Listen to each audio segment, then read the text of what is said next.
बोलिए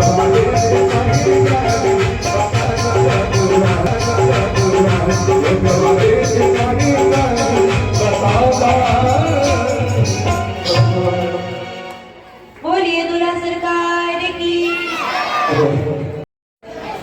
वही कहते हैं कि राम जी, मुझे एक बात समझ में नहीं आ रही कि दो भाई गोरे हैं, दो भाई सावरे, कुछ तो गड़बड़ जरूर है। लक्ष्मण जी को क्रोध आ गया, महाराज हमारे पिताजी के बारे में आप ऐसा बोल रही हैं? तो सखी ने पूछा, बिल्कुल, ऊपर जटानिकाओं पे बैठी थी, उन्होंने कहा बिल्कुल महाराज, ये कौन सी बात हुई? और कोई काला होता है, कोई सांवला होता है, ये श्याम रंग का कौन होता है महाराज? नीला नीला शरीर लेकर के प्रकट हो गए। तब श्री लक्ष्मण जी को क्रोध आया और लक्ष्मण जी ने बहुत अच्छी बात कही, रहस्यात्मक वचन कह दिए लक्ष्मण जी ने। लक्ष्मण जी ने कहा, आसमान देखा है कभी? बोले हाँ देखा है। उसका रंग क्या है? बोले नीला। सागर देखा है कभी? बोले देखा तो नहीं है लेकिन सुना है। उसका क्या रंग है? बोले नीला। तो लक्ष्मण जी कहते हैं, सीधी सी बात है, जो जितना गहरा होगा, जो जितना अनंत होगा, उसका रंग नीला होगा। ऐसे ही हमारे रामचंद्र जी भी अनंत हैं, इसलिए इनका रंग भी नीला है। राम जी ने कहा, लक्ष्मण भैया आप हो जाओ, क्योंकि यहाँ पर हम मनुष्य रूप में आए हैं, पाहुन बन करके आए हैं, और आप हैं कि हमारी सारी पोल पट्टी खोल करके रखे दे रहे हैं, हम अनंत हैं, हम ब्रह्म हैं। लक्ष्मण जी ने कहा, नहीं महाराज, इनको जवाब देना बहुत ज्यादा जरूरी है। तो एक सखी ने कहा, अच्छा ठीक है, मानते हैं, चलो, लेकिन हमने सुना है कि अयोध्या जी में खीर खाने से बच्चे पैदा होते हैं। हम महाराज क्यों ही सुना, तो लक्ष्मण जी को आया फिर से क्रोध। लक्ष्मण जी ने कहा, तो हमने भी सुना है कि जनकपुर में पृथ्वी को खोद करके बेटियां निकाली जाती हैं।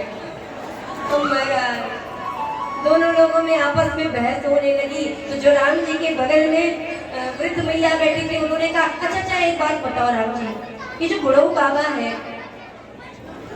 सफेद सफेद दाढ़ी है महाराज, बड़ी सी दाढ़ी लेकर के बैठे हैं, देखने में तो बड़े दुबले पतले लग रहे हैं, लेकिन जब खाने बैठते हैं तो महाराज आपने तो अभी 2 ही 4 बार खाए हैं, और उनको देखिए महाराज, वो तो 4 4 5 5 थाली समेट गए महाराज। तो देखे में ऊपर पातर, खाए पर कारी, बतावा बबुआ लोगवा देत गाए गाई। ये बताइए, ये आपके गुरु जी ऐसे हैं कि पूरे अयोध्या के जितने संत हैं सब ऐसे ही हैं? अब राम जी तो प्रसन्न थे कि चलो मेरी तरफ से कोई मैया आई उनको डांटने के लिए।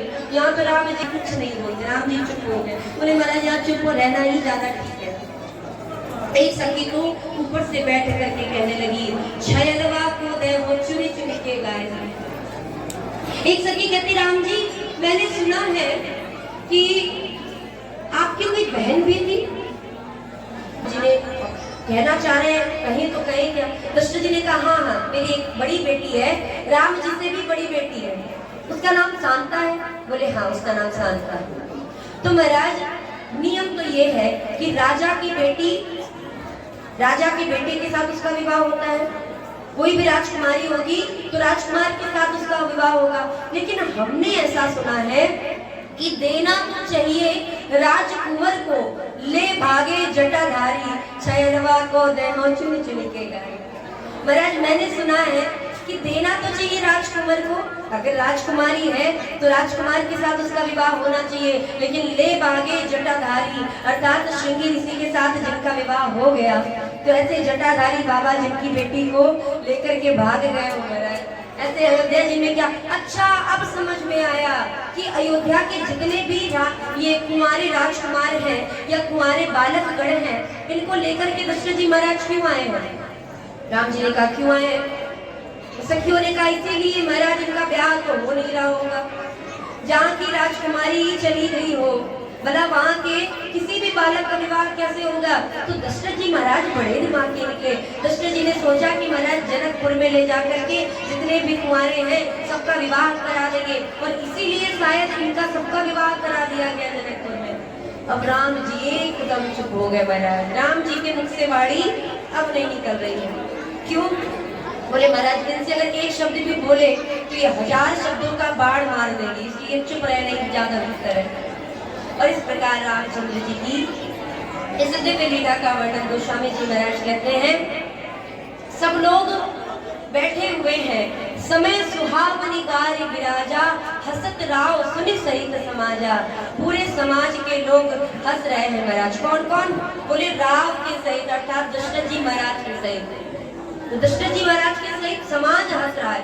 दूल्हा सरकार एक भी नहीं हंस रहे, चारों दूल्हा सरकार मुंह लटका करके बैठे हुए महाराज। उनके सामने ही उनके पिताजी को गाली सुनाई जा रही है, भला उनके चेहरे पर मुस्कान कहाँ जा सकती है। तो हसत राव सुनि सहित समाजा। अब महाराज दाल चावल तो प्रभु ने पाया, अब क्या परोसा गया? बोले महाराज अब परोसा गया है दही और चूड़ा। जो अगवानी करने के लिए जनवासी में पहुंचा था ना महाराज, तो ये सारे 56 प्रकार के व्यंजन छोड़ करके भोजन करने लगे दही चूड़ा का। तो आज जब दही चूड़ा परोसा जाने लगा महाराज, तो बराती तो खा चुके थे पहले भी, अब राम जी की बारात में देवता भी उतर के आ गए थे। तो जीवनार के समय देवता भी आ रहे हैं। एक ने कहा भैया गारी तो बड़ी सुंदर लग रही है, गारी तो बड़ी मीठी लग। एक देवता ने कहा, बोले हाँ महाराज गारी तो बड़ी मीठी है। और जो ही दही चूड़ा को पाया तो एक देव कहते हैं महाराज गारी से ज्यादा तो ये भोजन सुंदर है। महाराज इसका नाम क्या, जरा पूछो तो पता तो करो। अब देवता पता कैसे करें, देवताओं की भी बेइज्जती हो जाए महाराज। अब आप कहेंगे कि क्यों महाराज, स्वर्गलोक में रहने वाले देवता क्या दही नहीं खाते? तो महाराज शास्त्रों में वर्णन है कि गाय के दूध से बनी हुई कोई भी वस्तु देवताओं को सुलभ नहीं। यद्यपि स्वर्गलोक में कामधेनु गाय है, लेकिन वो केवल मनोकामना को ही पूर्ण करती है, दुग्ध नहीं देती महाराज। इसलिए देवताओं के लिए जो राम जी की बारात में बैठ करके आज दही दूध घी ये सब पा रहे हैं ना, ये पहली बार पा रहे हैं महाराज। इसके पहले देवताओं ने कभी नहीं पाया था। तो आज देवता, लोगों को क्या पता कि ये देव है महाराज, उनको तो यही लग रहा है ना कि ये सब राम जी के बाराती आकर के बैठे हैं। तो सब लोग राम जी के बारातियों का अर्थात देवताओं का उपहास उड़ा रहे हैं कि देखो देखो, लग रहा है कि सत्तू ही खाते थे महाराज। पूरी अयोध्या में हर व्यक्ति सत्तू खा करके मर रहा था, आज जाकर के इनको भोजन करने को मिला है, तो देखो कैसे खाने में जुटे हैं महाराज।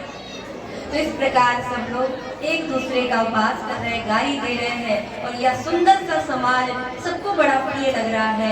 और इसकी आगे की कथा और आप श्रवण करेंगे, उससे पूर्व कुछ सूचना है उसे श्रवण करें, आगे की कथा में बाद में प्रवेश करेंगे। बोलिए दुल्हा सरकार की, दुल्हन महारानी की, जनकपुर धाम की।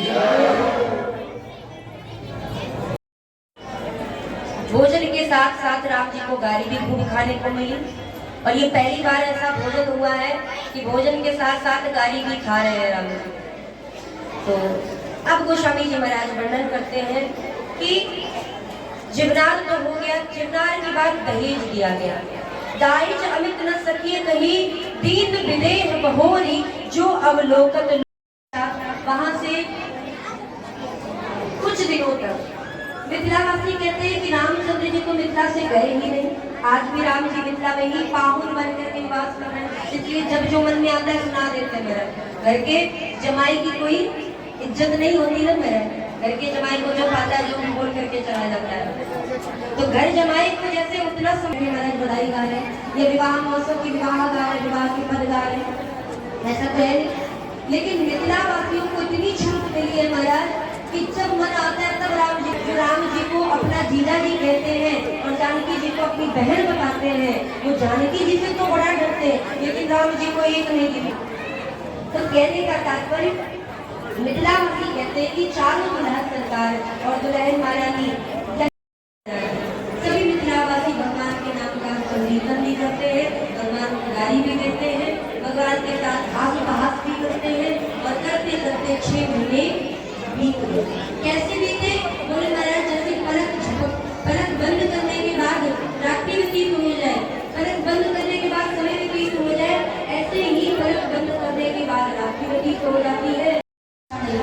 किसी दिन कहते हैं महाराज आज मुहूर्त अच्छा नहीं है, किसी दिन कहते हैं महाराज आज तिथि अच्छी नहीं है, फिर कहते हैं महाराज दीपावली आने वाली है, फिर कहते हैं महाराज ये सुंदर सा मुहूर्त आने वाला है, फिर कहते हैं माघ का महीना आने वाला है। और इस प्रकार कहते होली का समय भी बीत गया। तब जाकर के श्री दशरथ जी महाराज ने पुनः निवेदन किया, जनक जी ने होली के कुछ दिन आप रुक जाइए, उसके बाद निवेदन किया अब आप श्री दशरथ जी महाराज को अवधपुर वासियों को विदा करें, क्योंकि ज्यादा दिन बारात का रुकना भी ठीक नहीं है। बाराती अगर रुक गए तो मोह ज्यादा बढ़ जाएगा, और मोह बढ़ गया यहाँ तो 6 महीने बारात रुकी है, अगर राम जी की बारात एक दिन भी रुकती तो उतना ही अपार कष्ट होता जितना शरीर से प्राण निकल जाने के बाद। जनक जी महाराज ने विचार किया कि अब तीनों ही संता करके कह रहे हैं तो बारात को विदा करना ही पड़ेगा। तो यूं कह करके